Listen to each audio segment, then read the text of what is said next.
আসসালামু আলাইকুম। সবার আগে বাছাই করা 10টি আন্তর্জাতিক খবর জানিয়ে দেব। প্রথমেই থাকছে শিরোনাম। তবে তার আগে অনুরোধ থাকবে ভিডিওটিতে একটি লাইক দিবেন।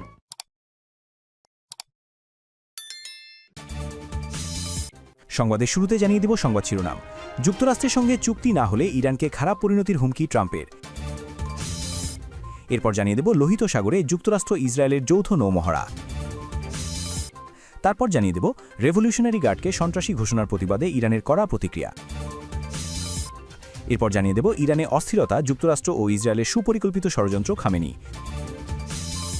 এবং জানিয়ে দেব সর্বশেষ ভারত যুক্তরাষ্ট্র বাণিজ্য চুক্তির নতুন মোড়, ট্রাম্পকে মোদির ধন্যবাদ। যুক্তরাষ্ট্রের সঙ্গে চুক্তি না হলে ইরানকে খারাপ পরিণতির হুমকি ট্রাম্পের। মার্কিন প্রেসিডেন্ট ডোনাল্ড ট্রাম্প গতকাল সোমবার সতর্ক করে বলেন, যুক্তরাষ্ট্রের সঙ্গে কোনো চুক্তিতে পৌঁছাতে ব্যর্থ হলে ইরানের জন্য খারাপ পরিণতি অপেক্ষা করছে। তেহরান ওয়াশিংটনের সঙ্গে পারমাণবিক আলোচনা শুরু করার আহ্বান জানানোর পর তিনি এ মন্তব্য করেন। খবর বার্তা সংস্থা এএফপির। হোয়াইট হাউসে জর্নালিস্টদেরকে ট্রাম্প বলেন, এই মুহূর্তে আমরা তাদের সঙ্গে কথা বলছি, আমরা ইরানের সঙ্গে আলোচনা করছি। যদি আমরা কোনো সমাধানে পৌঁছাতে পারি তাহলে সেটা দারুণ হবে, আর যদি না পারি তাহলে সম্ভবত খারাপ কিছু ঘটবে। উত্তেজনা বেড়ে যাওয়ার প্রেক্ষাপটে ট্রাম্প ইরানের বিরুদ্ধে সম্ভাব্য কোনো সামরিক পদক্ষেপ নিয়ে আলোচনা করতে অস্বীকৃতি জানিয়েছেন। তবে তিনি আবারও বলেন, মধ্যপ্রাচ্যে পাঠানো বিমানবাহী জাহাজসহ বিশাল বাহিনী শীঘ্রই ওই অঞ্চলে পৌঁছাবে। লোহিত সাগরে যুক্তরাষ্ট্র ইসরায়েলের যৌথ নৌমহড়া। মধ্যপ্রাচ্যে উত্তেজনার প্রেক্ষাপটে লোহিত সাগরে যৌথ নৌমহড়া চালিয়েছে যুক্তরাষ্ট্র ও ইসরায়েল। সোমবার যুক্তরাষ্ট্রের সেন্ট্রাল কমান্ড সেন্টকম এবং ইসরায়েলি সামরিক বাহিনী বিষয়টি নিশ্চিত করেছে। সেন্টকম জানায়, 1 ফেব্রুয়ারি নির্ধারিত এ মহড়ায় যুক্তরাষ্ট্রের আর্লি বার্গ শ্রেণীর guided missile destroyer USS Delbert D black Israeli নৌবাহিনীর জাহাজ আইএনএস ইলাতের সঙ্গে অংশ নেয়। দুই দেশের নৌবাহিনী একসঙ্গে সামুদ্রিক কৌশল ও সমন্বয় অনুশীলন করে। ইসরায়েলি সেনাবাহিনীর মুখপাত্র আভিখাই আদ্রাই বলেন, এটি যুক্তরাষ্ট্রের 5th ফ্লিটের সঙ্গে চলমান সহযোগিতার অংশ। তিনি জানান, মার্কিন ডেস্ট্রয়ারটির বন্দরে ভেড়া ছিল পূর্বপরিকল্পিত ও নিয়মিত সফর। এদিকে ওয়াশিংটন অঞ্চলটিতে সামরিক উপস্থিতি জোরদার করছে, অন্যদিকে তেহরানের সঙ্গে কূটনৈতিক যোগাযোগও চালিয়ে যাচ্ছে। প্রেসিডেন্ট ডোনাল্ড ট্রাম্প ইরানকে আলোচনায় বসার আহ্বান জানিয়ে সম্ভাব্য সামরিক পদক্ষেপের হুঁশিয়ারি দিয়েছেন। পাল্টা প্রতিক্রিয়ায় ইরান সতর্ক করে বলেছে, যুক্তরাষ্ট্রের যে কোনো হামলাকে তারা সর্বাত্মক যুদ্ধ হিসেবে দেখবে। রেভলিউশনারি গার্ডকে সন্ত্রাসী ঘোষণার প্রতিবাদে ইরানের কড়া প্রতিক্রিয়া। ইরানের বিপ্লবী গার্ড বাহিনীকে রেভলিউশনারি গার্ড বাহিনীর সন্ত্রাসী সংগঠন হিসেবে তালিকাভুক্ত করেছে ইউরোপীয় ইউনিয়ন ইইউ। এই সিদ্ধান্তের প্রতিবাদে ইইউর সব রাষ্ট্রদূতকে তলব করেছে ইরান। সোমবার ইরানের পররাষ্ট্র মন্ত্রণালয় এ তথ্য জানায়। ইরান বলেছে, ইইউর এই সিদ্ধান্ত তেহরানের সার্বভৌমত্ব ও নিরাপত্তার বিরুদ্ধে যায়। পররাষ্ট্র মন্ত্রণালয়ের মুখপাত্র ইসমাইল বাঘাই জানিয়েছেন, রবিবার থেকে রাষ্ট্রদূতদের ডাকা শুরু হয় এবং তা সোমবার পর্যন্ত চলে। তিনি বলেন, আগামী কয়েকদিনের মধ্যে পাল্টা পদক্ষেপের বিষয়ে সিদ্ধান্ত নেওয়া হবে। গত সপ্তাহে 27 দেশের জোট ইইউ জানায়, জানুয়ারিতে ইরানের সরকারবিরোধী বিক্ষোভে দমনে বিপ্লবী গার্ডের ভূমিকার কারণে বাহিনীটিকে সন্ত্রাসী তালিকায় রাখা হয়েছে। ওই সময় দেশটিতে বিক্ষোভে হাজারো মানুষ নিহত হন এবং বহু মানুষ আটক হন বলে বিভিন্ন মানবাধিকার সংস্থা দাবি করেছে। ইরানের পার্লামেন্ট স্পিকার বলেন, 2019 সালের একটি আইনের ভিত্তিতে ইরান এখন ইইউভুক্ত সব দেশের সেনাবাহিনীকে সন্ত্রাসী হিসেবে বিবেচনা করছে। তবে ইউরোপীয় কমিশন জানিয়েছে, উত্তেজনার মধ্যেও তেহরানের সঙ্গে কূটনৈতিক যোগাযোগ চালু রাখা হবে এবং সামরিক সংঘাত এড়াতে সংযম দেখাতে আহ্বান জানানো হয়েছে। এই পরিস্থিতিতে যুক্তরাষ্ট্র ও ইরানের মধ্যে তুরস্ক নতুন করে আলোচনা শুরু করার চেষ্টা করছে।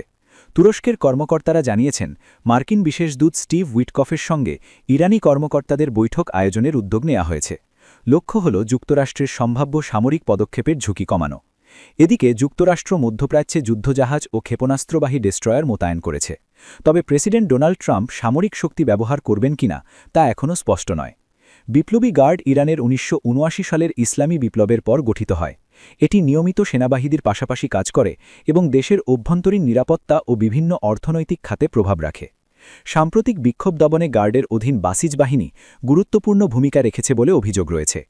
মানবাধিকার সংস্থাগুলোর তথ্যমতে চলমান দমনপীড়নে হাজারো মানুষ নিহত এবং প্রায় 50,000 মানুষ গ্রেফতার হয়েছেন বলে দাবি করেছে। তবে ইরান সরকার নিহতের সংখ্যা তুলনামূলকভাবে কম বলে দাবি করছে। ইরানে অস্থিরতা, যুক্তরাষ্ট্র ও ইসরায়েলের সুপরিকল্পিত ষড়যন্ত্র খামেনি। ইরানের সর্বোচ্চ নেতা আয়াতুল্লাহ আলী খামেনি দেশটিতে চলমান অস্থিরতা ও বিক্ষোভের জন্য সরাসরি যুক্তরাষ্ট্র এবং ইসরায়েলকে দায়ী করেছেন। তেহরানে পুলিশ ক্যাডেটদের এক স্নাতক অনুষ্ঠানে দেওয়া ভাষণে তিনি দীর্ঘ নীরবতা ভেঙে এই মন্তব্য করেন। খামেনির মতে সাম্প্রতিক এই বিশৃঙ্খলা সাধারণ ইরানিদের স্বতঃস্ফূর্ত কোনো আন্দোলন নয়, বরং এটি ইসলামী প্রজাতন্ত্র ইরানের অগ্রগতি রুখে দিতে পশ্চিমা শক্তিগুলোর একটি পরিকল্পিত চক্রান্ত। খামেনি বলেন, ২২ বছর বয়সী মাহাসা আমিনির মৃত্যু ছিল একটি বেদনাদায়ক ঘটনা যা সবাইকে শোকাহত করেছে। তবে এই মৃত্যুকে কেন্দ্র করে দেশজুড়ে যে ভাঙচুর, অগ্নিসংযোগ এবং অস্থিতিশীলতা তৈরি করা হয়েছে তা কখনোই গ্রহণযোগ্য নয়। তিনি দাবি করেন, ইসরায়েল এবং যুক্তরাষ্ট্র দীর্ঘদিন ধরে সুযোগের অপেক্ষায় ছিল এবং আমিনির মৃত্যুকে ঢাল হিসেবে ব্যবহার করে তারা ইরানে অস্থিরতা উস্কে দিয়েছে। ভাষণ চলাকালীন খামেনি নিরাপত্তা বাহিনীর ভূয়সী প্রশংসা করেন। তিনি বলেন, বিক্ষোভের নামে যারা জননিরাপত্তা বিঘ্নিত করছে এবং পবিত্র স্থানগুলোতে হামলা চালাচ্ছে তারা আসলে ইরানের শত্রুদের এজেন্ডা বাস্তবায়ন করছে। ইরানের সাধারণ মানুষ সবসময় দেশের সংহতির পক্ষে এবং তারা এই বিদেশি ষড়যন্ত্র সফল হতে দেবে না বলেও তিনি দৃঢ় প্রত্যয় ব্যক্ত করেন।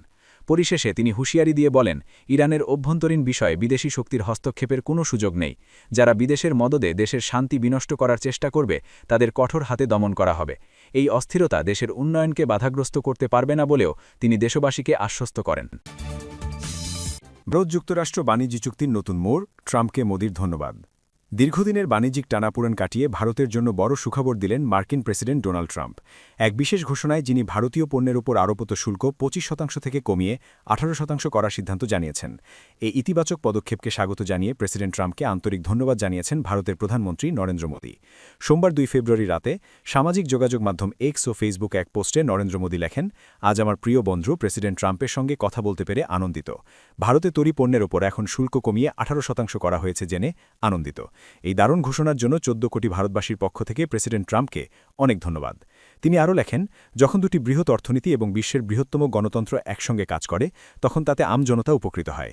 পারস্পরিক সহযোগিতার ক্ষেত্র প্রচুর সুযোগ তৈরি করে। প্রেসিডেন্ট ট্রাম্পের নেতৃত্ব বিশ্বজুড়ে শান্তি, স্থিতিশীলতা এবং সমৃদ্ধির জন্য অত্যন্ত গুরুত্বপূর্ণ। শান্তির জন্য তার প্রচেষ্টাকে ভারত পূর্ণ সমর্থন করে। আমাদের অংশীদারিত্বকে অভূতপূর্ব উচ্চতায় নিয়ে যাওয়ার লক্ষ্যে আমি তার সঙ্গে ঘনিষ্ঠভাবে কাজ করার জন্য উন্মুখ, যোগ করেন ভারতের প্রধানমন্ত্রী। উল্লেখ্য, গত বছরের আগস্টের শুরুতে প্রেসিডেন্ট ট্রাম্প ভারতীয় পণ্যের উপর ২৫% শুল্ক হার আরোপ করেছিলেন। পরে তা আরও বাড়ানো হয়। ভারতের পররাষ্ট্র মন্ত্রণালয় যুক্তরাষ্ট্রের এই পদক্ষেপকে অনুপযুক্ত, উস্কানিমূলক এবং অযৌক্তিক বলে উল্লেখ করে।